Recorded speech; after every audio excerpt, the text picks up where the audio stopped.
La vie chrétienne, c'est comme le sport. Sans persévérance, tu n'obtiens aucun résultat. C'est le thème que Dieu a déposé sur mon cœur.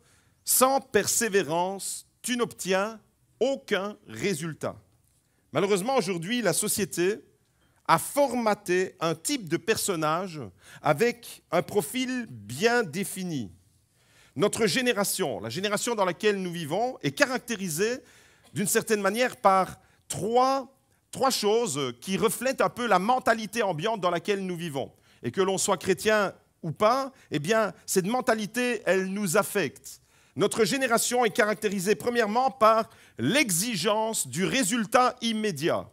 Nous sommes une génération exigeante et nous voulons obtenir des résultats tout de suite. Nous ne prenons pas la peine d'attendre. Si nous avons planté une graine, nous voulons récolter le fruit le lendemain.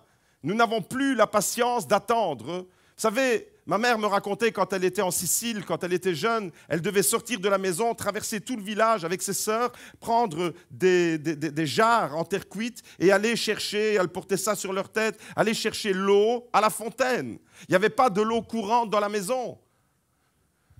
Certains ont peut-être connu ces situations-là. Et aujourd'hui, on ouvre le robinet, on a l'eau instantanément, on allume la lampe directement, on a tout ce qu'il faut à la maison.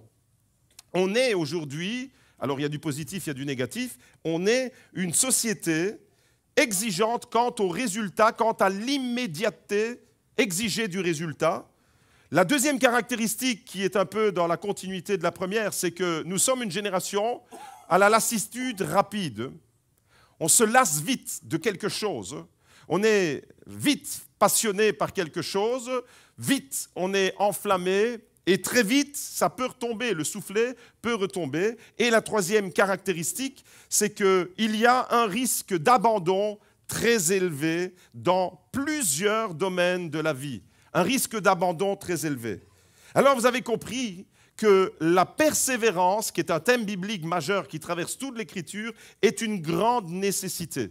Une grande nécessité pour le peuple de Dieu, une grande nécessité persévérer dans l'œuvre de Dieu, comme le dit Hébreux, chapitre 10, verset 36, c'est un besoin inhérent à notre condition, un besoin de la vie chrétienne. Vous avez en effet besoin de persévérance. Donc c'est vraiment un besoin pour nous. Nous avons besoin de persévérance afin qu'après avoir accompli la volonté de Dieu, vous obteniez ce qui est promis. Je répète ça, la parole de Dieu nous dit, Hébreux 10, verset 36, vous avez besoin. Dis-le à ton voisin, tu as besoin de persévérance. Tu as besoin de persévérance afin que, attention, le verset ne s'arrête pas là. Le verset ne s'arrête pas là, attention, afin que, après, regardez ce qu'il est écrit, le après là, nous on voudrait bien que ce soit avant. Nous, on voudrait bien que ce soit avant, le résultat avant. Non, le verset, il est précis. Après avoir accompli la volonté de Dieu. Après avoir accompli la volonté de Dieu, vous obteniez ce qui vous est promis. On aimerait tellement obtenir ce qui nous est promis avant d'avoir accompli la volonté de Dieu. Mais le verset, il est précis, il est clair, il est net. On a besoin de persévérance afin qu'après avoir accompli la volonté de Dieu, on puisse obtenir. Il y a une promesse. Et c'est ça qui nous soutient, c'est ça qui nous encourage. Et cette promesse, ce n'est pas la carotte qui permet à l'âne d'avancer. Non, c'est une promesse tellement glorieuse. Et j'ai envie de te dire, mon frère, ma sœur, ce matin, toi qui es là, j'ai envie de vous adresser une parole de la part de Dieu. Si tu veux réussir ta vie, il te faudra de la persévérance. Si tu veux réussir n'importe quel domaine de ta vie, que ce soit au niveau professionnel, au niveau familial, au niveau spirituel, au niveau de l'Église, il te faut de la persévérance, tu en as besoin. Toutes les grandes réalisations de l'histoire, toutes les grandes réalisations de l'histoire sont passées par la persévérance. Les grands inventeurs, celui qui a inventé l'ampoule, Thomas Edison, il a échoué quand il a essayé d'inventer l'ampoule plus de 1000 fois. Il a persévéré. Et grâce à ça, aujourd'hui, eh bien, on a non seulement l'ampoule, mais on est avec des lumières de toutes sortes. Et on parle même des lampes LED maintenant. Ici, l'église, elle a été récemment construite et on a mis des LED partout. Mais s'il n'y avait pas eu Thomas Edison qui avait persévéré et qui a échoué aussi, parce que la persévérance implique que tu échoues. La persévérance implique que tu tu rates quelque chose, mais tu vas continuer. Voyez-vous, toutes les plus grandes réalisations de l'histoire sont passées par la persévérance des hommes, que ce soit dans l'histoire des hommes en général, que ce soit dans l'histoire des hommes d'Église, que ce soit dans l'histoire de l'Église. Et même les réalisations de Dieu, même quand c'est lui qui est impliqué, eh bien, ça nécessite et ça se caractérise par la persévérance. Dieu est notre modèle parfait. À plusieurs moments, la Bible nous dit « Soyez les imitateurs de Dieu ». Donc Dieu est notre modèle parfait. Non seulement par rapport au caractère de Dieu qui est amour, qui est saint, qui est juste, et on doit imiter Dieu dans son amour, dans sa sainteté, dans sa justice, mais également dans sa persévérance. Dieu est notre modèle parfait. Il commence, il achève, et entre les deux, il y a la continuité de son projet. Retenez bien, il commence, il achève, et entre les deux, il y a de la continuité. Commencer, poursuivre et achever. 3 mots-clés pour connaître le succès. Et je vous laisse ces 3 mots-clés. Commencer, poursuivre et achever. Certaines personnes, malheureusement, ne commencent jamais. Mais le débat, il est terminé. Si tu ne commences pas, il n'y a pas besoin de persévérer. Tu ne vas pas persévérer dans ce que tu ne commences pas. Donc, certaines personnes ne commencent jamais rien. Eh bien, j'aimerais vous dire, si vous ne commencez jamais rien, ne vous attendez pas à grand-chose. Attendez-vous à rien, puisque vous n'avez rien commencé. D'autres personnes commencent un projet, mais ils ne poursuivent pas. Ils ne poursuivent pas parce que le découragement vient à les rattraper et il manque de continuité. Alors, ces 3 mots-clés, j'aimerais vraiment que vous puissiez les garder tout au long de ce message, quelque part. Commencer, poursuivre, achever. Retenez que Dieu commence quelque chose et il fait toujours quelque chose de nouveau. Et quand il commence quelque chose, j'aimerais te dire de la part de Dieu qu'il a commencé quelque chose en toi, il va le poursuivre et il va l'achever. Il ne va pas commencer quelque chose dans ta vie, dans ton couple, dans ta famille, dans ton église. Il ne va pas commencer quelque chose et puis se dire « mince, j'ai plus de ressources, j'ai plus de moyens, j'ai plus l'énergie, j'ai plus l'envie, j'ai plus la motivation et j'arrête. » Et Dieu aurait commencé quelque chose qu'il ne poursuivrait pas. Ça n'existe pas. La Bible dit que tout ce que Dieu commence, il l'achève, il le poursuit. 3 mots-clés. Si tu veux ressembler à Dieu, autrement dit ce matin, eh bien, tu dois avoir de la continuité dans tes projets et avoir de la continuité dans tes idées. Parce que Dieu a de la continuité dans ses idées. Quand il commence quelque chose, il sait déjà où il veut t'amener. C'est ça qui est extraordinaire. Il ne commence pas quelque chose en disant « je ne sais pas où ça va me conduire ». Non, non, il commence quelque chose et il se fixe déjà l'objectif de la finalité. Et entre le commencement et l'achèvement, il y a la phase qui nous préoccupe ce matin, de la persévérance. Et on va voir dans différents domaines de la vie que nous avons besoin de persévérance. Dieu, notre modèle parfait. À travers la création, quand on lit le livre de la Genèse, Dieu nous montre l'exemple. Genèse chapitre 1, c'est comme ça que commence la Bible. Au commencement, Genèse chapitre 1, verset 1. Au commencement, Dieu créa les cieux et la terre. C'est le tout premier verset de la Bible. Et le tout premier verset de la Bible nous dit que Dieu commence quelque chose qui n'existait pas. La création n'existait pas. Dieu est le seul éternel. La création, elle a eu un commencement.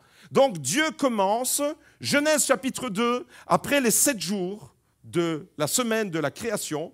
Regardez ce qu'il est écrit, Genèse chapitre 2, verset 1. Dieu achève. Il a commencé au premier verset et au 7e jour, il achève.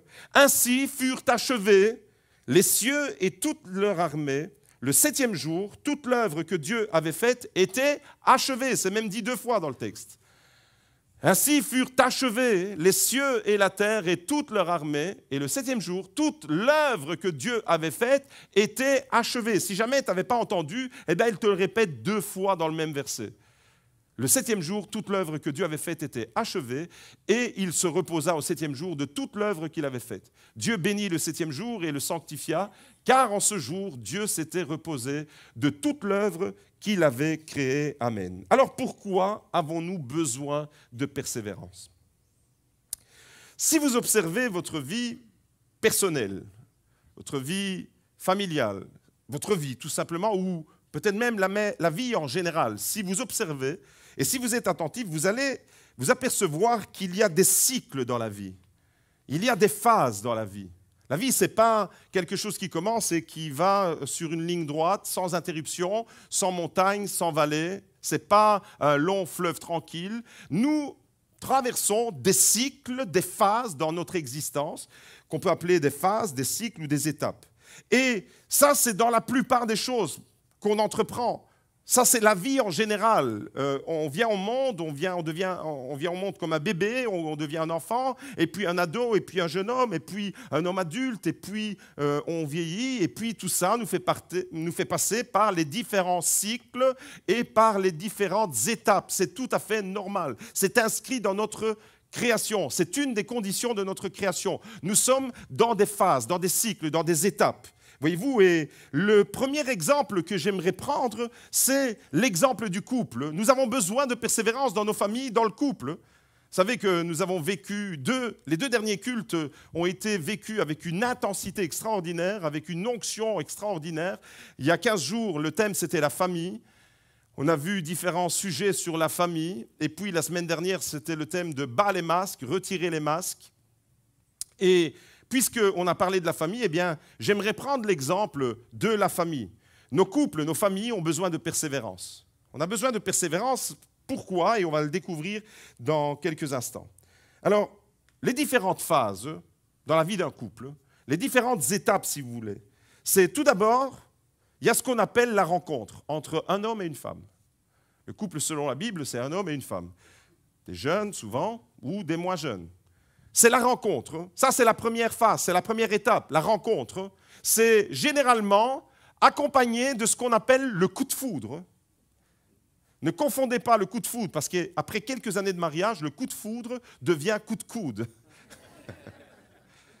Ne confondez pas coup de foudre et coup de coude. Okay? Donc, au tout début, première étape, première phase, la rencontre. Deuxième étape, les fiançailles. On concrétise une relation. D'abord, on se rencontre et ensuite, on se dit, on ferait bien un bout de chemin ensemble et on se met ensemble. C'est le moment des étoiles dans les yeux. C'est les papillons dans le ventre. C'est le moment où, quand tu vas à ton rendez-vous, tu as le ventre qui gargouille et tu as 3 fois par jour la diarrhée avant d'aller voir ton bien-aimé. C'est très romantique ce que je dis là ce matin. Après les fiançailles, il y a une autre étape, une autre phase, c'est le mariage. On concrétise un rêve. Les jeunes filles se voient en robe blanche, en robe de mariée, et on concrétise un rêve. Depuis toute petite, la petite fille grandit, elle joue avec les habits de sa maman, ses chaussures, elle met des trucs, et puis, moi je le vois avec la petite à la maison, avec Liana, des fois elle se met comme ça, des fois c'est avec moi, des fois c'est avec la nonna. Tan, tan, tan, tan, tan, tan, tan, tan. Vous voyez, c'est quelque part, c'est inné, c'est normal. Et puis, donc, après la rencontre, après les fiançailles, après, il y a l'étape du mariage où on concrétise un rêve. Et puis, il y a la réalité. Il y a les difficultés. Les difficultés qu'on va rencontrer au quotidien, quand on va commencer la vie commune, quand on va se retrouver. Au début, vous savez, dans la phase de la rencontre des fiançailles et même au début du mariage, on peut considérer que c'est plus ou moins la même phase, c'est merveilleux. C'est l'euphorie. On ne voit aucun défaut. Je ne sais pas comment on fait, mais on ne voit que les qualités chez l'autre. Elle n'a aucun défaut, c'est sûr et certain. Et même les défauts, on les comprend comme des qualités. On interprète ça comme des qualités. Pourquoi? Parce qu'on a des étoiles dans les yeux, on est fou amoureux et après quelques années, la réalité nous rattrape. Après quelques années, des fois pour certains c'est après quelques jours, pour d'autres c'est après quelques mois, et pour les plus durs c'est après quelques années. Mais la réalité, elle nous rattrape quand même. Même si au début, elle s'est levée, mais elle n'avait pas été brosser ses dents, tu lui fais un bisou, ma chérie, viens ici. Ça, c'est au début, ça. Après 10 ans de mariage, qu'est-ce que je dis 10 ans de mariage? Après 10 jours de mariage, elle se lève et elle veut te faire un bisou. Va te laver les dents d'abord, puis tu reviens. C'est comme ça, la réalité, elle nous rattrape. Et alors, oui, après, quand on s'installe dans la vie, quand on s'installe dans la réalité, eh bien, le coup de foudre, cède la place au coup de coude. À ce moment-là, même les qualités, même ce qu'on voyait comme une qualité, eh bien, on commence à voir ça comme des défauts. Avant, les défauts, on les voyait comme des qualités, et puis, on amplifie certaines choses. On cesse de minimiser les défauts, et on amplifie, on augmente les défauts. Un jour, quelqu'un a dit, je ne sais pas ce qui vaut ce dicton, « L'amour nous rend aveugles, mais le mariage nous rend la vue. » Les statistiques, malheureusement, dans les mariages, les statistiques dans notre société, dans notre génération, les statistiques dans la société actuelle, je parle en général, je parle de personnes ici en particulier, je parle des statistiques à l'état civil, dans n'importe quelle ville occidentale, en Europe, dans le pays où nous habitons, la Belgique, eh bien, elles sont effrayantes, les statistiques concernant le mariage. C'est que dans la société actuelle, dans les grandes villes dans lesquelles nous vivons, qui sont ultramodernes et compagnie, eh bien, 2 mariages sur 3 se terminent par un divorce. Ça fait réfléchir. Pourquoi? Pourquoi au début, tout est beau, tout est merveille, on s'aime, et puis il y a complication. Qu'est-ce qui s'est passé? Qu'est-ce qui s'est passé entre le moment du coup de foudre et le moment du coup de coude? Qu'est-ce qui s'est passé? Il y a eu un épisode là, il y a eu une étape, il y a eu une phase qui nous échappe. Eh bien, entre le commencement et la fin, eh bien, il y a entre les deux un problème. Le problème, c'est que nous avons besoin de persévérance dans le mariage et qu'aujourd'hui, étant donné que nous ne sommes plus disposés à persévérer, eh bien, on va vite aller vers une solution facile et c'est souvent le divorce, la séparation qui va ponctuer. On a commencé quelque chose et on ne le poursuit pas. Et je parle dans la société en général, je ne parle pas pour l'Église ici. Avec la vie chrétienne, c'est la même chose. On a besoin de persévérance dans la vie chrétienne. C'est un besoin. On a besoin de persévérance dans l'amour, mais on a aussi besoin de persévérance dans la vie chrétienne. Au début, on arrive à l'Église. On arrive à l'église quand tu es converti au tout début, ou bien quand on t'invite, il y a quelqu'un, un frère, une sœur de l'église qui dit « Viens au cours alpha, c'est vraiment génial, tu verras, c'est top. » Et puis tu arrives, tu débarques, et là, tu as l'impression que tu tombes dans le monde parfait. Tu te dis « Purée, dans le monde, à l'extérieur, c'est vraiment, c'est hard, mais à l'église, tout le monde s'aime. À l'église, tout le monde fait un sourire. À l'église, c'est merveilleux. » Et là, tu tombes dans le piège d'idéaliser l'Église, comme on est tombé dans le piège d'idéaliser les êtres humains dans le cadre du mariage et de la rencontre. Voyez-vous, c'est exactement le même schéma par rapport à la vie chrétienne. On a l'impression au début de la vie chrétienne qu'on est tombé dans le monde parfait. Tous les chrétiens sont des saints. On a l'impression qu'ils planent. Tous ces gens qu'on voit, on se dit « Purée, mais il est parfait, lui ».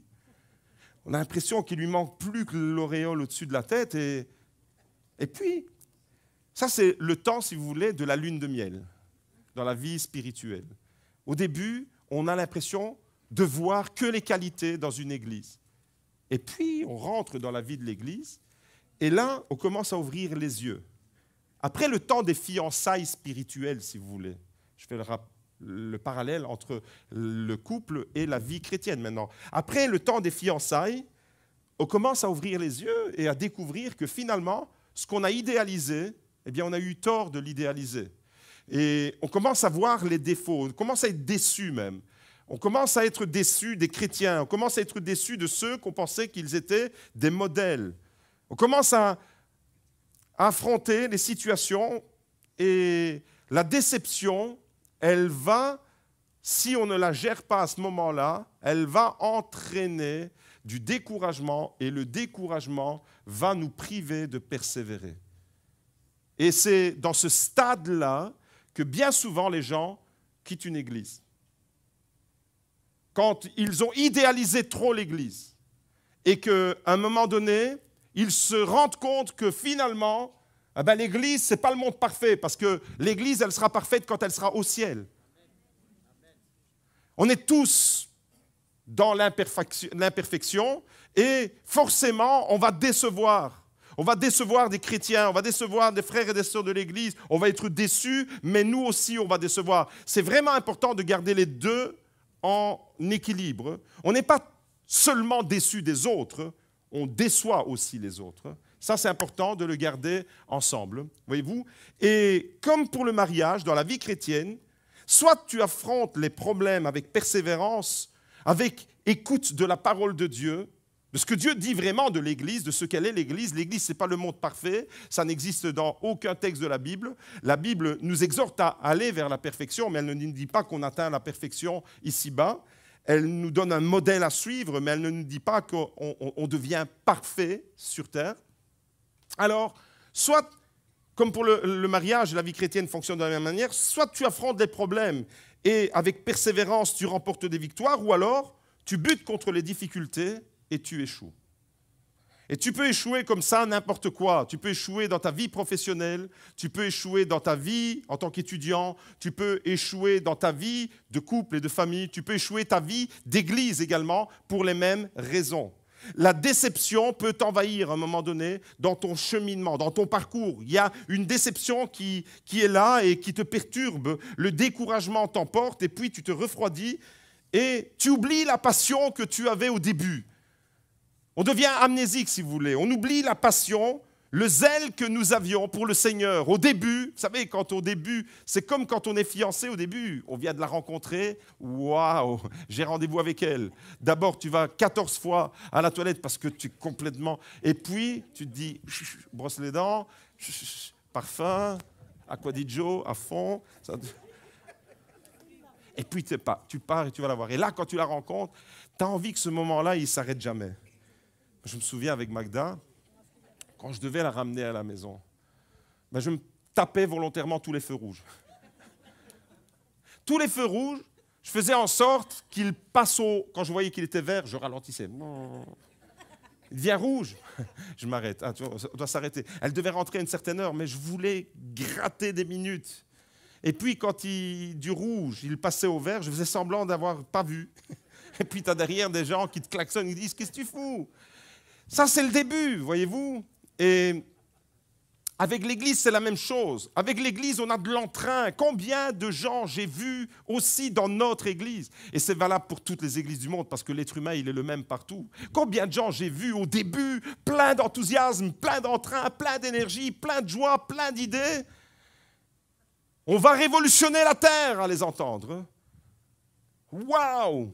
Idéaliser l'Église. Et puis, tout doucement, dans nos relations, les uns avec les autres, on commence à être déçus d'un et puis d'un autre. Et puis, la déception, elle nous envahit, le découragement nous envahit, on ralentit la marche, on n'a plus tellement l'envie initiale. Et peut-être que par moment, et c'est arrivé à tout le monde, on vient à l'Église avec des pieds de plomb.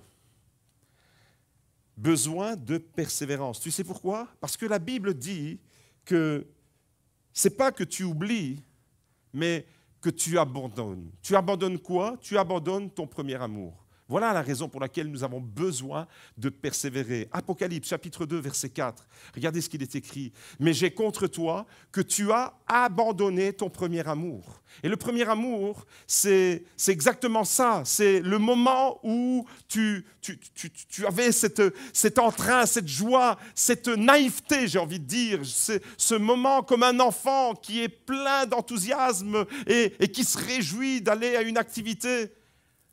Tu as abandonné. La Bible ne dit jamais tu as perdu ou tu as oublié. Non, la Bible dit tu as abandonné ton premier amour. Donc, ça nous responsabilise. Parce que abandonner quelque chose, ce n'est pas du tout la même chose que perdre. Tu peux perdre ton portefeuille. Tu ne l'abandonnes pas, ton portefeuille. Tu le perds. Mais là, il est question d'abandonner. Abandonner. Je connais quelqu'un qui a perdu sa clé récemment. Il l'a perdu, il ne l'a pas abandonné parce qu'il aurait été ennuyé. Quand il est arrivé devant sa voiture, j'ai perdu ma clé. On est allé courir mercredi dernier et Nico, il a perdu sa clé. Et puis il a fallu le coup de génie de ma belle-fille. En dessous d'un bois, poum, elle retrouve la clé. Extraordinaire. Ça, c'est perdre quelque chose. Mais la Bible dit par rapport à Dieu, par rapport au premier amour, par rapport à la passion qu'on a pour Dieu, tu as abandonné. Elle ne dit pas tu as perdu. Tu as abandonné. Et abandonner, c'est quelque chose de volontaire. On est responsable, même quand on perd quelque chose, on est responsable, on l'est d'autant plus quand on l'a abandonné. Alors la Bible nous raconte des histoires de ces différents différentes phases, les étapes dont je suis en train de vous parler. Avec le peuple d'Israël, on va regarder à différents moments dans l'histoire du peuple d'Israël les phases et les étapes que j'ai présentées jusqu'à présent. On commence, on est censé poursuivre et achever, et puis à un moment donné, il se passe quelque chose. Il se passe un couac, et c'est la raison pour laquelle on arrête de persévérer. Premier exemple, c'est Israël dans le désert.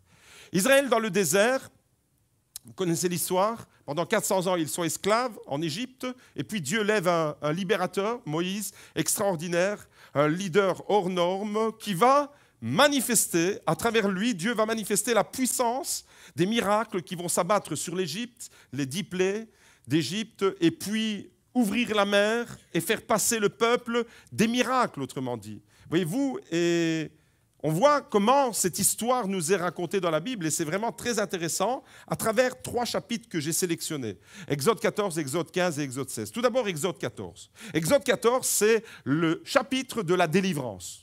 Exode 14, c'est le chapitre de la libération. C'est à ce moment-là que le texte biblique nous dit qu'Israël va être libéré de l'esclavage en Égypte. Ils vont sortir d'Égypte. C'est le miracle des interventions. C'est la toute première étape, si vous voulez. C'est l'étape de la délivrance. C'est le coup de foudre.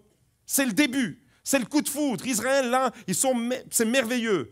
Dans cette étape-là, tout nous semble merveilleux. Quand on a réalisé la vie chrétienne, je rappelle, quand on a pris notre baptême d'eau, vous vous rappelez l'effervescence que vous aviez à ce moment-là? C'est de cela que je parle, la passion, le feu du premier amour. C'est vraiment le désir dévorant qui était en vous. Et à ce moment-là, pour Israël, ça correspond un peu à ça. C'est le moment de la délivrance, et puis tout nous semble à ce moment-là merveilleux. On ne voit aucun défaut chez les autres, et on découvre ça dans Exode 14 au verset 13. Regardez, c'est écrit. Moïse répondit au peuple, « Soyez sans crainte, restez en place et voyez comment l'Éternel va vous sauver aujourd'hui, car les Égyptiens que vous voyez aujourd'hui, vous ne les verrez plus jamais. L'Éternel combattra pour vous et vous gardez le silence. Amen. » Vous connaissez la suite, vous savez que Moïse va encourager le peuple et le peuple va sortir, va traverser, la mer Rouge va s'ouvrir, la mer des gens va s'ouvrir et le peuple va vivre un miracle extraordinaire, va être délivré de l'esclavage, une libération. Ça, c'est le chapitre 14. Chapitre 15, le résultat de ce que Dieu vient de faire, c'est un chapitre plus loin. Après 14, c'est 15, c'est la deuxième étape. C'est l'euphorie d'Israël. Quand Dieu te bénit comme ça, quand Dieu te délivre, par exemple, tu as été guéri d'une maladie, eh bien, au moment où tu as pris conscience que tu as été guéri, tu viens tous les dimanches, tous les mardis, tous les vendredis à l'église, aux réunions, et même tu vas trouver le pasteur en lui disant « Donne-moi du travail à l'église, j'ai envie de nettoyer l'église, j'ai envie de récurer. » Pourquoi? Parce que tu as été guéri, tu as été béni, et cette bénédiction de Dieu, elle produit en toi une euphorie, une exaltation d'une certaine manière, c'est la lune de miel. C'est la lune de miel, ça correspond à la lune de miel. Et cette euphorie pour Israël va être accompagnée par des chants de louanges, des danses et des acclamations. Israël vient d'être délivré, chapitre 14, chapitre 15, la réponse d'Israël. Regardez, c'est écrit. C'est la deuxième étape, la lune de miel. Au verset 1, Exode 15. Alors Moïse et les Israélites chantèrent ce cantique à l'Éternel. Ils dirent, « Je chanterai à l'Éternel, car il a montré sa souveraineté. Il a jeté dans la mer le cheval et son cavalier. L'Éternel est ma force, c'est l'objet de mes cantiques. Il est devenu mon salut, il est mon Dieu, je lui rendrai hommage. Il est le Dieu de mon Père, je l'exalterai. L'Éternel est un guerrier, l'Éternel est son nom. Alléluia, gloire à Dieu, praise the Lord. Jesus love you, amen. » On est comme ça. Tout ce que Moïse vient de dire, c'est nous. Quand Dieu nous bénit, quand Dieu nous délivre, quand Dieu nous guérit, quand Dieu accomplit des miracles, ça produit ça chez nous. On se trouve une inspiration, on compose des chants de louanges, etc. Et Moïse va chanter, tout le peuple d'Israël nous dit, va chanter, et va élever le nom de Dieu et rabaisser celui de Pharaon. Je chanterai à l'Éternel car il a montré sa souveraineté, il a jeté dans la mer le cheval et son cavalier, c'était Pharaon. Enfin bref, là, on est vraiment chaud patate. Regardez la sœur de Moïse, ce qu'elle fait. Exode 15, verset 20. La sœur et les femmes maintenant, mamma mia. Quand les femmes, elles s'y mêlent, ça envoie du lourd. Myriam, la prophétesse, sœur d'Aaron, prit là à la main, le tambourin, et toutes les femmes sortirent à sa suite avec des tambourins et des danses. Myriam leur répondait, chantez à l'Éternel, car il a montré sa souveraineté, il a jeté dans la mer le cheval et son cavalier, alléluia. Maintenant, regardez ce qui se passe. Dans notre vie, ça ressemble à ça. La vidéo qui suit.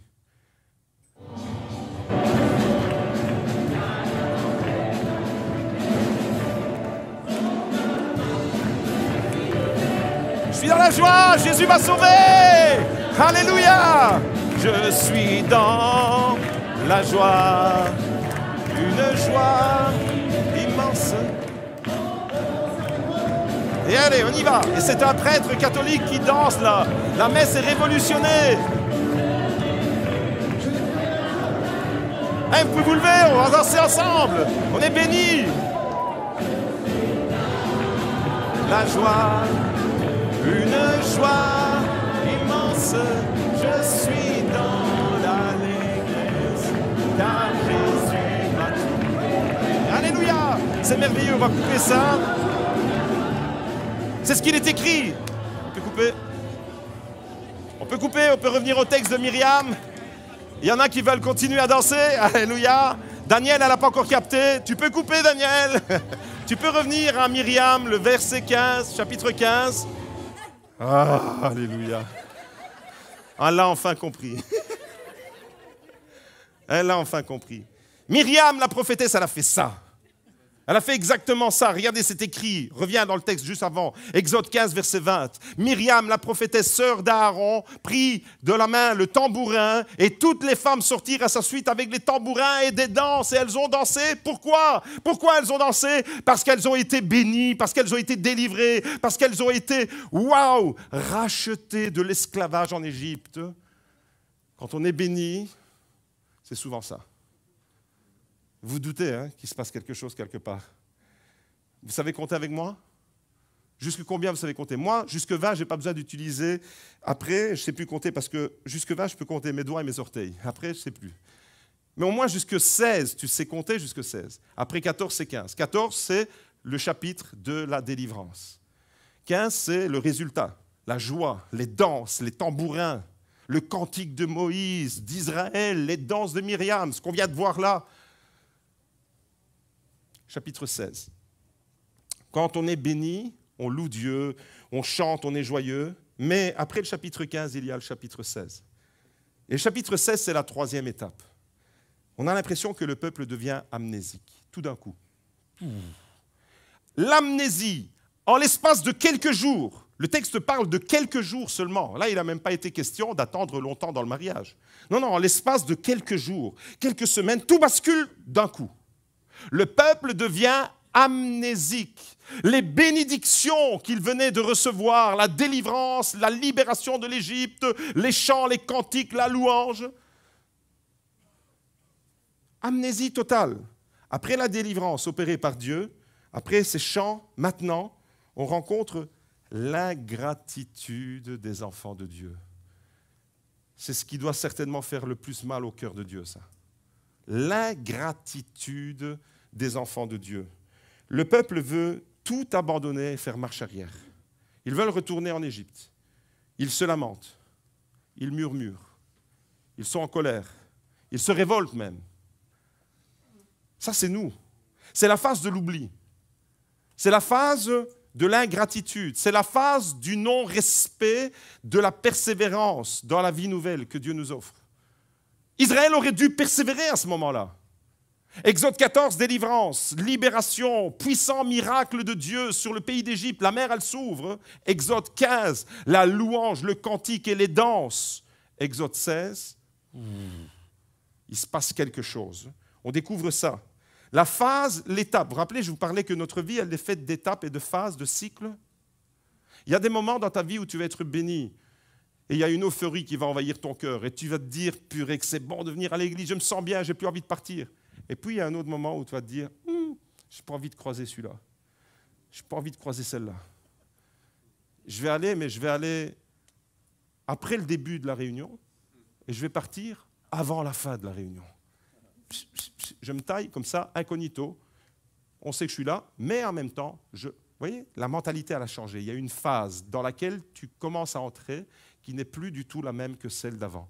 Exode 16, on découvre cette phase-là. Au verset 1, toute la communauté des Israélites partit d'Élim pour arriver au désert de Sin, qui est entre Élim et le Sinaï, le 15e jour du second mois après leur sortie du pays d'Égypte. Vous entendez? La chronologie, c'est quoi? Je répète, c'est le 15e jour du second mois. Donc ça venait à peine d'arriver. 2 mois après cette glorieuse sortie d'Égypte miraculeuse. Pour toi, c'est peut-être une guérison puissante, une délivrance, ton baptême, l'amour de Dieu qui révolutionne ta vie. 2 mois après, toute la communauté, verset 2, toute la communauté des Israélites murmura dans le désert contre Moïse et Aaron. Toute la communauté. Moi, j'aime bien de faire attention à tous les détails quand je lis la Bible.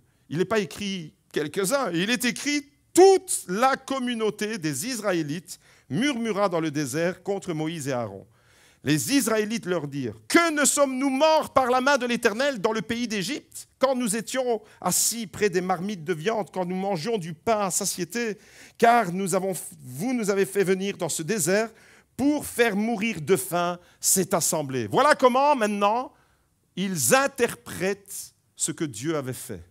Ce que Dieu avait fait était extraordinaire, c'était puissant, c'était glorieux, des miracles comme pratiquement jamais, mis à part dans la vie de Jésus, dans la Bible, il y a des miracles aussi puissants qu'à l'époque de Moïse. Il y en a eu aussi à l'époque d'Élie et d'Élisée. Mais des fois, dans la Bible, il y a des fortes concentrations de miracles, et des fois, c'est comme si les miracles se dissipaient. Par exemple, dans le livre des Juges, il y a très peu de miracles. C'est un cycle particulier. Vous voyez ?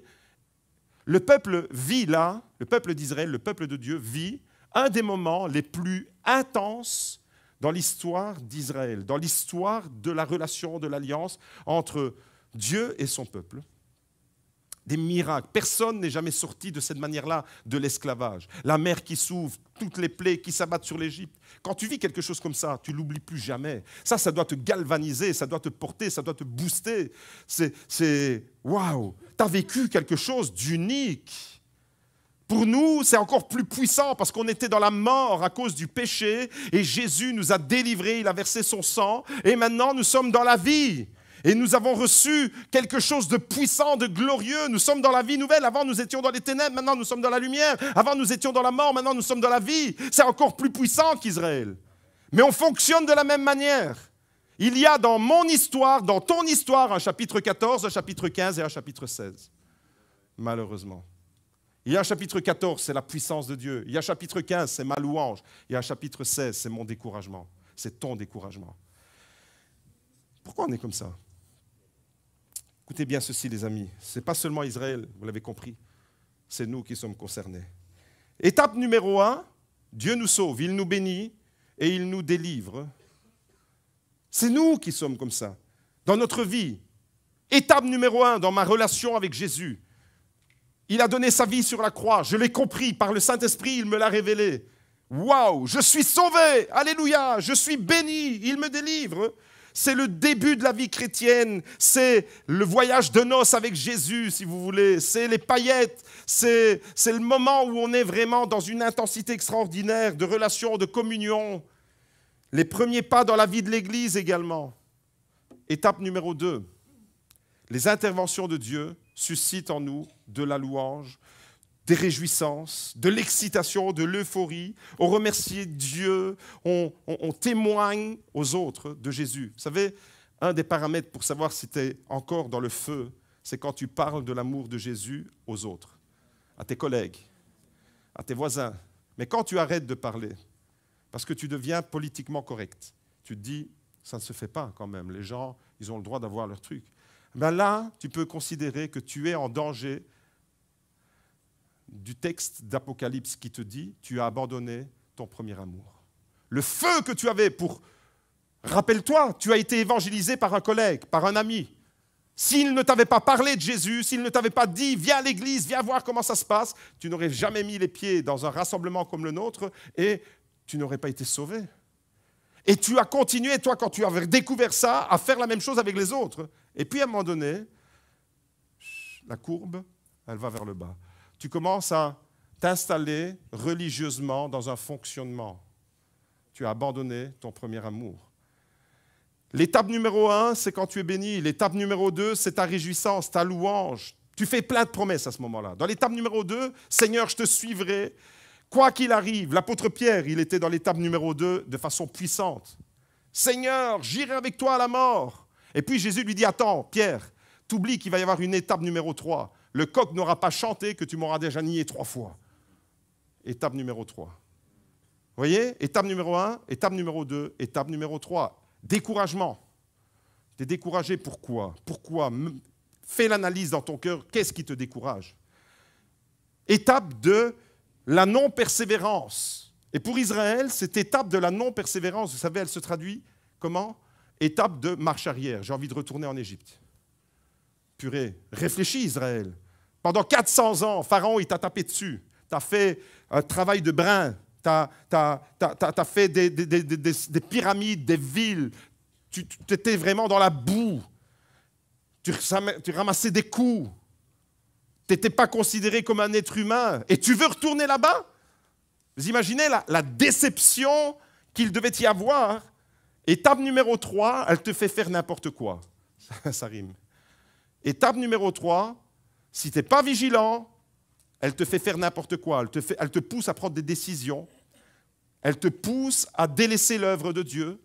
Rappelez-vous, au début, j'ai dit, il y a des gens qui commencent quelque chose. Alléluia. Et puis, il y a des gens qui ne commencent même pas. On ne peut rien leur demander. Ils n'ont rien commencé. Mais tu as commencé quelque chose. Tu as commencé une histoire avec Jésus. Et puis, tu ne poursuis pas. Tu ne vas pas au bout de ton engagement. Dans l'étape numéro 2, on fait plein de promesses à Dieu. Plein d'idées. Vous savez combien de gens en tant que pasteur, et mon collègue pasteur est là, il peut le confirmer aussi, combien de gens viennent voir les pasteurs dans la phase numéro 2? Dans la phase numéro 2, le bureau, il se remplit. Pasteur, on va faire ça, j'ai une idée, j'ai ce projet-là, et on va... Tu les écoutes, tu dis, purée, j'ai un Moïse ici qui vient, Dieu vient de susciter un Moïse dans la communauté. C'est quoi? Tu te sens tout petit, tu te sens ta spiritualité devant toutes ces idées qui te bombardent, tu te dis, mais moi je suis vraiment un minable dans la foi. Je suis pasteur, mais à l'écouter, on va faire ça, on va faire ça, on va faire ça. Étape numéro 2. Une semaine plus tard, tu retrouves la même personne, il est dans l'étape numéro 3. C'est fini, il t'évite, il ne vient plus aux réunions, il n'est plus assidu. Étape numéro 1, étape numéro 2, étape numéro 3. Rappelle-toi, chrétien, que tu es concerné par ça. Il n'y a pas qu'Israël qui est concerné, c'est vraiment dans notre fonctionnement. Dans cette étape numéro 2, on loue, on adore de tout notre cœur, on chante et on danse comme le prêtre que je vous ai montré. C'est la phase des promesses à tout casser. Seigneur, je veux te servir. Seigneur, je ferai n'importe quoi pour toi. Seigneur, je m'engage dans ton église. Et puis subitement, tu t'en aperçois même pas, tu passes à l'étape numéro 3. Tu perds de vue ce que Dieu a fait dans ta vie. Il y a un vieux cantique qui dit « Compte les bienfaits de Dieu, mets-les tous devant tes yeux. Et tu verras en adorant combien le nombre en est grand. » Compte les bienfaits de Dieu. Malheureusement, dans l'étape numéro 3, on perd de vue ce que Dieu a fait. On perd de vue ce que Dieu a fait directement dans notre vie. On perd de vue les bénédictions qu'on est venu chercher dans l'Église. L'Église, des fois où tu t'es nourri, là, en ce moment, tu es boosté. Quand tu es dans l'étape numéro 2, c'est une centrale nucléaire de spiritualité, l'Église. Ça explose dans tous les sens. Et puis, quand tu passes dans l'étape numéro 3, l'Église, tu la regardes avec distance et peut-être même avec mépris. Tu cesses de persévérer et tu finis toi aussi, comme Israël, à faire marche arrière. À vouloir retourner dans ton Égypte, là où tu étais esclave, là où tu étais loin de Dieu, là où tu étais dans le péché, là où tu n'avais aucune espérance, là où tu ne connaissais pas c'était quoi l'amour et la sainteté de Dieu. Vous voyez, étape numéro 1, étape numéro 2, étape numéro 3. Je lance un message à l'Église, chacun pour lui-même et moi en premier. Dans quelle de ces étapes es-tu en ce moment? Où es-tu? Dans quelle étape es-tu? Étape numéro 1, numéro 2, numéro 3. Ça, c'est l'exemple avec Israël au moment où ils étaient en Égypte. Pourtant, ils venaient de vivre un des moments les plus puissants et les plus intenses. Autre exemple, tiré de la Bible, tiré également de l'histoire d'Israël, à l'époque de Néhémie. À l'époque de Néhémie, Les Israélites étaient impliqués dans un merveilleux projet, la reconstruction de la muraille de Jérusalem.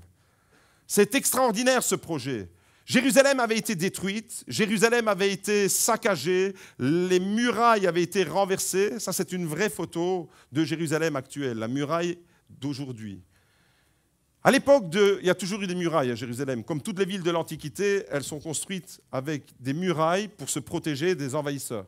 Il aurait fallu, malheureusement, qu'en Ukraine, il y ait des murailles pour empêcher les Russes de débarquer. Mais à l'époque, on construisait les villes comme ça, pour se protéger des envahisseurs. Eh bien, à l'époque de Néhémie, on est dans un projet de reconstruction. Israël, les Juifs à Jérusalem, avaient été exilés, ils avaient été chassés de leurs terres, les maisons avaient été incendiées, le temple de Jérusalem avait été détruit, les murailles étaient renversées, les portes de la muraille étaient brûlées. Et Néhémie, lui, il est juif et il vit à Suse, dans une ville de l'Empire perse. Et là, il s'inquiète de quel est l'état de Jérusalem. J'espère qu'il y a des Néhémies dans l'Église qui s'inquiètent de l'état de Jérusalem. Néhémie, il était loin physiquement, mais son cœur était à Jérusalem. Et des fois, physiquement, on peut être loin de l'Église, mais ton cœur, s'il est là, ça va changer. Eh bien, le peuple d'Israël avec Néhémie est dans un merveilleux projet. Il fallait maintenant reconstruire la muraille de Jérusalem, réparer, si vous voulez, ce que l'ennemi a détruit. Vous savez, l'ennemi détruit depuis la première page de la Bible jusqu'à la dernière, en passant par nos vies. L'ennemi veut casser, détruire, saccager l'œuvre de Dieu. L'ennemi est en colère contre l'Église parce que l'Église est dangereuse contre l'ennemi. Et donc, il y a un combat réel, un combat spirituel qui se gagne à travers la prière, la consécration de nos vies. Et à l'époque de Néhémie, alors cette image-là de reconstruire la muraille de Jérusalem, vous avez compris que pour nous, eh bien, c'est prendre part à la construction, à l'édification de l'Église, l'œuvre de Dieu aujourd'hui. Et les Israélites étaient impliqués dans ce merveilleux projet. Vous devinez comment ça se passe? On va découvrir les étapes dans cette histoire-là. Et vous allez voir, vous n'oubliez pas les étapes avec Moïse, avec la sortie d'Égypte. Étape 1, 2, 3. Au début de ce projet, il y a de l'euphorie et beaucoup d'enthousiasme. On découvre ça dans Néhémie chapitre 2. C'est le début, c'est au moment où Néhémie présente le projet aux Israélites, à ses frères. Parce que de Suse où il était, il va prendre l'avion et il va aller à Jérusalem. Il n'y avait pas d'avion à l'époque. Il va aller à Jérusalem. Il va inspecter les murailles de Jérusalem. Il va aller pendant la nuit voir, se rendre compte de lui-même dans quel état était la ville de Jérusalem. Et là, maintenant, le projet, c'est pas... Même si Dieu lui a déposé sur son cœur un projet merveilleux, il sait que ce projet-là ne peut pas se vivre tout seul. Donc, il en fait part aux autres. L'Église, c'est la même chose. Dieu met des projets dans le cœur des pasteurs, dans les communautés. Mais en tant que pasteur, on ne pourrait pas vivre cette belle réalité qui est le GLC Beaudour s'il n'y avait pas une belle communauté, des départements qui tournent du tonnerre, parce qu'il y a des chrétiens engagés dans les départements. Néhémie, c'est la même chose. Il a un projet que Dieu a déposé sur son cœur et il en fait part à ses frères. On découvre ça. C'est le début de l'histoire, c'est l'euphorie, c'est la lune de miel, si vous voulez. C'est l'enthousiasme et c'est l'engagement. Néhémie chapitre 2, verset 17. « Je leur dis alors, vous voyez le malheur où nous sommes, Jérusalem est détruite et ses portes sont brûlées par le feu. Venez, rebâtissons la muraille de Jérusalem et nous ne serons plus dans le déshonneur. » Et je leur racontai comment la bonne main de mon Dieu était sur moi et quelles paroles le roi m'avait adressées. Ils dirent, ici c'est ils, les Israélites, les Juifs, ses frères, levons-nous et bâtissons. Et ils se fortifièrent dans cette bonne résolution. Le début, c'est à ce moment-là, ils sont à fond dans le projet. Levons-nous et bâtissons. Levons-nous, je m'engage. Les chrétiens s'engagent dans les églises. C'est l'étape de l'engagement, si vous voulez. Mais à mi-chemin, quand ils vont commencer à construire la muraille, le texte dit qu'à mi-chemin, quand la muraille était arrivée à mi-hauteur, c'est-à-dire que ce n'était pas encore complet, ce n'était pas achevé, le mandat n'était pas fini. Tu t'es engagé pour lever une muraille, et là, quand la muraille est arrivée à mi-hauteur, il se passe quelque chose. On bascule dans une autre étape. L'euphorie du début, les promesses, je bâtirai, je m'engagerai, eh bien, en plein milieu de l'effort, le découragement va encore une fois toucher le peuple de Dieu. Et là, on va voir qu'on va basculer dans une autre étape. Néhémie chapitre 3. verset 38, regardez. Dans certaines Bibles, c'est au chapitre 4, verset 6, parce que la numérotation n'est pas la même. Regardez l'étape suivante maintenant. La précédente, vous avez compris, c'est plein d'enthousiasme, plein d'entrain. Je m'engage. Allez, on va bâtir la muraille. Étape suivante. Nous avons rebâti la muraille et toute la muraille fut achevée jusqu'à la moitié de sa hauteur.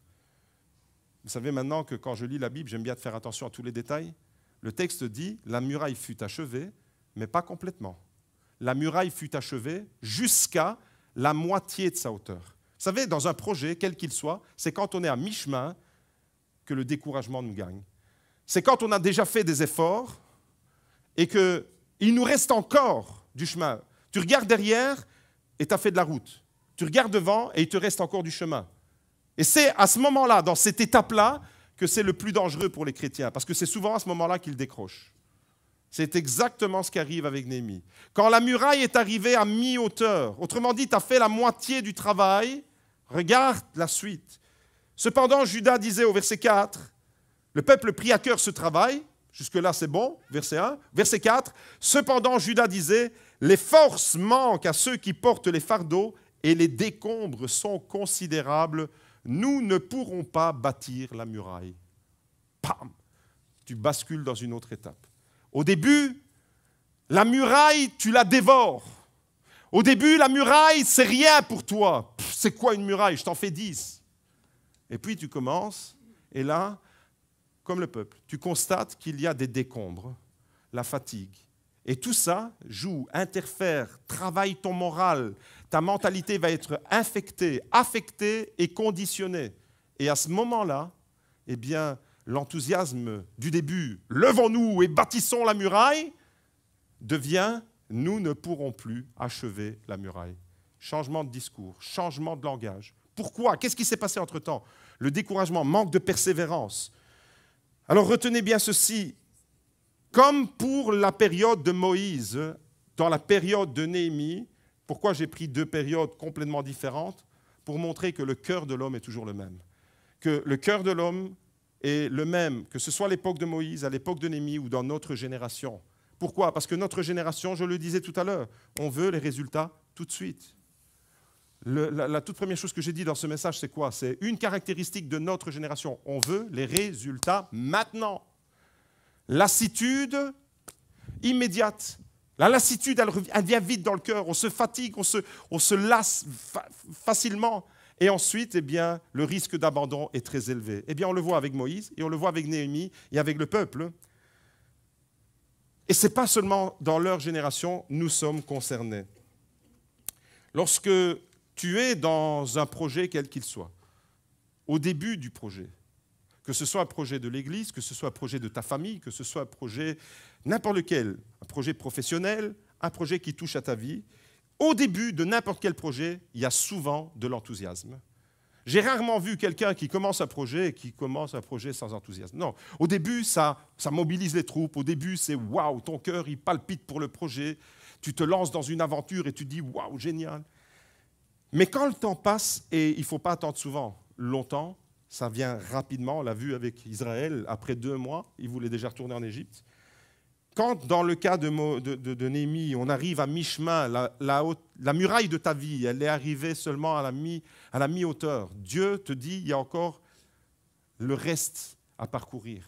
Eh bien, souvent, l'enthousiasme du début cède la place au découragement. Regarde ta vie, mets les paroles que tu entends aujourd'hui sur des épisodes de ta vie et tu verras que c'est vrai. Si je regarde ma vie, je peux dire c'est vrai. Pasteur, ce que tu dis, c'est vrai. Je me le dis à moi-même. Pour réussir alors dans le projet de Dieu, pour réussir ta vie, pour réussir dans n'importe quel projet, nous avons besoin de persévérance. L'Église a besoin de persévérance. La persévérance est une grande nécessité. C'est vraiment une nécessité pour le peuple de Dieu. C'est un trait de caractère qui est en Dieu et que nous devons aller chercher dans notre vie spirituelle. Notre vie spirituelle, elle doit se développer avec la persévérance. Il n'y a que ce chemin-là. Si tu n'as pas de persévérance dans ta vie spirituelle, elle va s'éteindre, ta vie spirituelle, elle va échouer. Et finalement, la muraille, dans l'histoire de Néhémie, elle a été achevée. Ils étaient découragés. C'est ça la bonne nouvelle. La muraille à l'époque de Néhémie a été achevée après 52 jours. Vous savez pourquoi ? Parce que Néhémie avait de la persévérance et que Néhémie a continué à encourager le peuple et le courage est revenu au peuple. Et des fois, on a des cycles de découragement et on a besoin d'un encouragement de la part de Dieu pour dire « Allez, je reprends le travail là où je l'ai laissé et je continue, j'achève la muraille. » Alors, je résume et je termine avec ça. L'équipe de louange peut me rejoindre. Étape numéro 1, je résume les étapes dans nos vies. Étape numéro 1, ce sont les étapes que nous rencontrons dans n'importe quel domaine de notre existence. C'est le magnifique projet que tu découvres. On l'a vu avec Israël, c'est la sortie d'Égypte, la délivrance vers la terre promise. On l'a vu avec Néhémie, c'est reconstruire la ville de Jérusalem, les murailles. Et dans notre vie spirituelle, c'est tu sors des ténèbres, tu ne connaissais pas Jésus, l'amour de Jésus te bouscule, t'éblouit, waouh, c'est merveilleux. Tu entres dans quelque chose de nouveau. Tu as compris pourquoi Jésus est mort sur la croix. Avant, tu passais devant une croix, tu te disais c'est un ornement, c'est un objet. Maintenant, tu passes devant une croix, tu te dis, Seigneur, c'est là que tu as remporté ma victoire. Ça, c'est l'étape numéro 1. Tu es au courant du magnifique projet. Pour Néhémie, c'était la reconstruction de la muraille. Étape numéro 2, phase d'enthousiasme et d'exaltation. C'est là que tu danses comme le curé. C'est là que ça déménage dans ta vie spirituelle. Si seulement ça pouvait rester à l'étape numéro 2. Si seulement on pouvait rester tous bloqués à l'étape numéro 2. Malheureusement, il y a l'étape numéro 3, la phase du découragement, quand tu arrives à mi-chemin. Retiens ces phases-là, mais il y a une bonne nouvelle. Si je m'arrête là, le message, il serait vraiment incomplet et ce ne serait pas une bonne nouvelle. Il y a une bonne nouvelle et on l'a vu déjà avec Néhémie. Et on l'a vu aussi avec Israël, c'est qu'Israël n'est pas retourné en Égypte, Israël n'est pas resté dans le désert, Israël est entré dans la terre promise. Avec Néhémie, après 52 jours, même s'ils ont connu la phase du découragement, ils ont repris le travail et ils ont achevé, après 52 jours, la construction de la muraille. Et j'ai envie de vous dire, dans notre vie personnelle, familiale, dans notre vie de couple, dans notre vie spirituelle, dans notre vie d'église, c'est la même chose. Grâce à Dieu, merci Seigneur, il y a encore une 4e étape. Après l'étape du découragement, il y a une 4e étape, c'est l'étape de l'achèvement. Comme Dieu, il commence, il poursuit et il achève. Vous vous rappelez avec la création ? Genèse chapitre 1, au commencement, Dieu créa. Genèse chapitre 2, ainsi furent achevés. Dieu commence, Dieu achève et entre les deux, il y a de la persévérance dans son projet. Il donne de la vie dans son projet. Il y a de la suite dans ses idées. C'est ce qui manque souvent à beaucoup de chrétiens. Tu as des bonnes idées au départ, mais tu n'as pas de suite dans tes idées. Et tu n'iras pas loin si tu n'as pas de suite dans tes idées parce qu'il te manque la persévérance. Et la bonne nouvelle pour ceux qui le désirent ce matin, c'est qu'il y a une 4e étape et c'est l'étape de l'achèvement. Parce que Dieu est fidèle et ce qu'il a commencé dans ta vie, il va le poursuivre et il va l'achever. Il va se servir de toi pour que toi aussi tu sois un instrument d'achèvement dans son œuvre. Nous avons besoin de persévérance, vous l'avez compris. C'est vraiment un besoin fondamental dans notre génération. Je pense que l'histoire des hommes et l'histoire de l'Église, elle est aussi caractérisée par des phases. Les gens, il y a 100 ans en arrière, étaient beaucoup plus persévérants qu'aujourd'hui. Aujourd'hui, on est dans une génération fast-food, rapide, presse-bouton.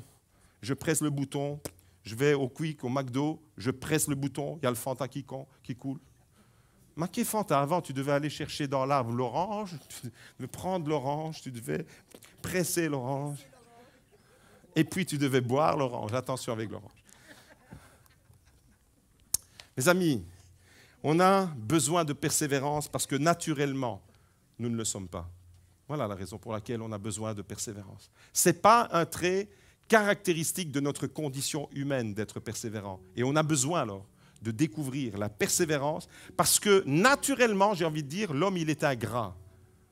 Quelle ingratitude face à Moïse quand le peuple dit « Qu'est-ce que tu nous as amené dans ce désert pour nous faire mourir ?» On était mieux quand on était en train de manger des marmites. Les gens préféraient retourner en Égypte dans l'esclavage. Ils étaient mieux que la liberté que Dieu leur avait offerte. Vous imaginez l'ingratitude? L'ingratitude, elle va jusque-là. On oublie vite. J'invite vraiment chacun à faire un sondage dans son cœur. On oublie vite. Ça, c'est notre nature. On oublie vite les bénédictions de Dieu. On oublie vite les bienfaits de Dieu. on oublie vite les interventions de Dieu. On oublie vite les miracles de Dieu que Dieu a multipliés dans nos vies. On oublie trop vite. On oublie même les promesses que nous avons faites. On les oublie. Seigneur, je t'ai fait une promesse, mais je ne la tiens pas. Je l'ai oubliée. On oublie facilement l'enthousiasme qui nous caractérisait au début de la vie chrétienne. Mais c'est tellement plus noble, tellement plus noble. C'est plus facile, voyez-vous, de baisser les bras. Question facilité. Vous êtes resté tout le long de la prédication avec les bras ou comme ça, ou comme ça, ou comme ça, ou comme ça, mais les bras baissés. Vous n'auriez pas tenu le coup depuis que je prêche avec les bras levés comme ça. Pourquoi ? Parce que naturellement, c'est plus facile de les baisser que de les lever. Vous êtes d'accord avec moi ? Mais c'est tellement plus noble de les lever pour l'œuvre de Dieu. C'est tellement plus noble de dire « Seigneur, voici mes mains, voici mon cœur, voici mes pieds, voici mon être tout entier. Je veux m'engager, je veux tout te donner, je veux être là pour toi. » C'est tellement plus noble de continuer et de persévérer dans le projet de Dieu. Alors je termine avec le verset qu'on a lu au tout début, Hébreux chapitre 10, verset 36. C'est notre besoin fondamental. Vous avez en effet besoin de persévérance. Vous avez besoin, c'est la parole de Dieu qui le dit, afin qu'après avoir accompli la volonté de Dieu, vous obteniez ce qui est promis. Il y a une promesse, il y a une certitude, il y a une promesse qui est là pour toi. Alors j'aimerais te dire, mon frère, ma sœur, eh bien, si tu veux agir comme Dieu agit, commence. Si tu veux agir comme Dieu agit, tu dois commencer, tu dois poursuivre et tu dois achever ce que tu as commencé. Amen. On va se lever. Combien de personnes voudraient dire, Seigneur, ce matin, j'ai besoin de persévérance et je me rends compte que j'en ai vraiment besoin. Parce que naturellement, je me laisse aller vers le découragement et je ressemble à Israël dans le désert, je ressemble à Israël face à la muraille. J'ai besoin de cette persévérance qui est, d'une certaine manière, la conjugaison entre ta volonté et l'action du Saint-Esprit dans ta vie. Les deux ensemble, ta volonté et l'action du Saint-Esprit dans ta vie et la persévérance, elle est possible. Combien de personnes voudraient dire, Seigneur, ce matin, je veux vraiment entrer dans cette dimension-là, je veux entrer dans, comme toi, Seigneur, tu commences quelque chose, tu le poursuis et tu l'achèves. Seigneur, je te le demande au nom de Jésus, de me donner cette force, cette ténacité, cette persévérance, de continuer, Seigneur, à me porter, Seigneur. Et bien souvent, je réalise que je bascule de la phase 2 à la phase 3 trop facilement. Seigneur, pardonne-moi pour les fois où je suis tombé dans la phase 3. Seigneur, en ayant un cœur ingrat même vis-à-vis de toi, vis-à-vis de ton œuvre, vis-à-vis de l'Église. Seigneur, pardonne-moi pour toutes les fois où, de l'euphorie initiale, je suis tombé, Seigneur, tellement bas. Du coup de foudre initial, je suis tombé au coup de coude. Pardonne-moi pour toutes ces phases, Seigneur, qui m'éloignent de toi dans ma vie. Et rappelle-moi, Seigneur, sur le chemin. Montre-moi quelle est la muraille que tu veux que je poursuive. Montre-moi, Seigneur, quelle est l'œuvre dans laquelle, Seigneur, tu nous as placés dans ton Église ici, au GLC Beaudour.